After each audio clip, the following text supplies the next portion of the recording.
प्रदेश के लोगों को बताना चाहता हूँ, जो ये पीछे दिख रहे हैं, ये कोई हिमालय के पर्वत नहीं दिख रहे, मगर जगह नहीं है, उठान हुआ नहीं, तो खुले में ये जेसीबी लगा के 50 जेसीबी लगी हुई है झज्जर मंडी में। 50 जेसीबी लगाकर ये आप देखो क्या स्थिति है। कांग्रेस सांसद दीपेंद्र सिंह हुड्डा आज झज्जर की अनाज मंडी में पहुंचे। यहां उन्होंने मंडी की व्यवस्थाओं का जायजा लिया और इस दौरान गेहूं के बड़े बड़े पहाड़ देख वह हैरान रह गए। इस मौके पर दीपेंद्र सिंह हुड्डा के साथ झज्जर से कांग्रेस विधायक गीता भुक्कल और बादली से विधायक कुलदीप वत्स भी मौजूद रहे। मीडिया से बातचीत के दौरान दीपेंद्र ने पोर्टल बंद होने की समस्या को लेकर सरकार पर जमकर भड़ास निकाली और इसके बाद धीमी उठान प्रक्रिया पर भी नाराजगी व्यक्त की। दीपेंद्र ने पत्रकारों से बातचीत करते हुए मंडी में लगे गेहूं के ढेर भी दिखाए और कहा कि ये गेहूं किसानों ने दिन रात मेहनत करके पैदा किया है, अगर बारिश हो गई तो सारा बर्बाद हो जाएगा। देखिए, आपने देखा झज्जर मंडी में अच्छी व्यवस्था नहीं, अव्यवस्थाओं के ढेर आपको दिखाई दे रहे हैं। हर तरीके से जो कायदे कानून बनाए सरकार ने, उनका एक ही मकसद दिखाई दे रहा है, किसान को कैसे परेशान करें। जबकि होना ये चाहिए कि किसान की सहूलियत के लिए सारे टेक्नोलॉजी होनी चाहिए, सारे कायदे कानून होने चाहिए, लेकिन अब किसान को और आड़तियों को कैसे दुखी किया जाए, इस लक्ष्य से ऐसा लगता है कि सारे कायदे कानून सरकार बनाने में सरकार को आनंद आता है। आप अंदाज़ा लगाओ यहाँ पर कितनी समस्या, खरीद में प्रॉब्लम्स, खरीद के बाद उठान में दिक्कत। उठान यहाँ पे नाम मात्र का उठान हुआ है, 5.5 लाख के क्विंटल के आवक पे मात्र 90,000 के करीब यहाँ पे अभी उठान हुआ है।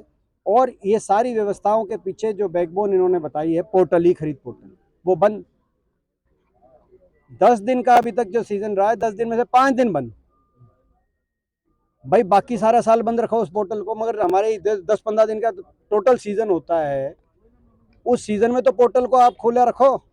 उस सीजन में पोर्टल बंद होगा तो कितना खरीद के टाइम किसान को परेशानी, उठान के टाइम आड़ती को परेशानी, क्योंकि बिना पोर्टल के नहीं संभव हो पा रहा। बिना पोर्टल के ना तो बिडिंग होगी, ना बिना पोर्टल के ना आउटगोइंग पास बनेंगे, ना बिना पोर्टल के यहाँ से उठान होके गोडाउन में जाएगा।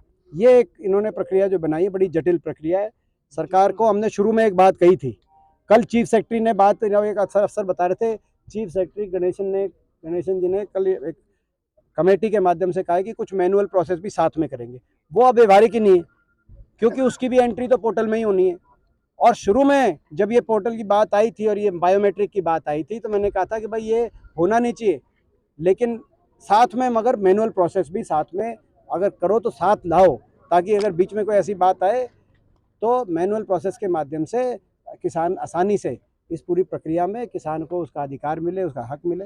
मगर दुख की बात है, इसके साथ साथ यहाँ पे आपने देखा जेसीबी, 50 जेसीबी लगी हुई, क्योंकि उठान नहीं है।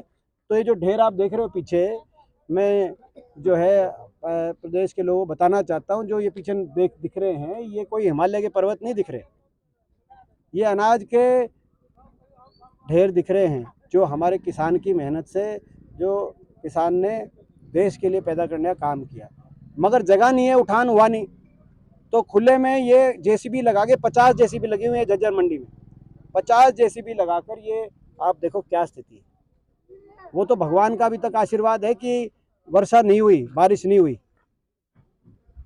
अगर बारिश हो जाए तो कितना इनका नुकसान हो जाए, आड़तियों का, किसानों का, आप अंदाजा भी नहीं लगा सकते। दीपेंद्र ने बताया कि झज्जर की अनाज मंडी में अव्यवस्थाओं का ढेर लगा हुआ है और सरकार द्वारा बनाए गए नए नियमों से किसानों को राहत मिलने के बजाय उन्हें परेशान किया जा रहा है। उन्होंने बताया कि मंडी में करीब 5 लाख क्विंटल गेहूं की आवक हो चुकी है, जबकि उठान सिर्फ 90 क्विंटल के आसपास ही हुआ है। खरीद प्रक्रिया में देरी और उठान में आ रही दिक्कतों के पीछे सबसे बड़ा कारण पोर्टल की समस्या है, क्योंकि ये पोर्टल जितना समय चलता नहीं, उससे ज्यादा बंद पड़ा रहता है।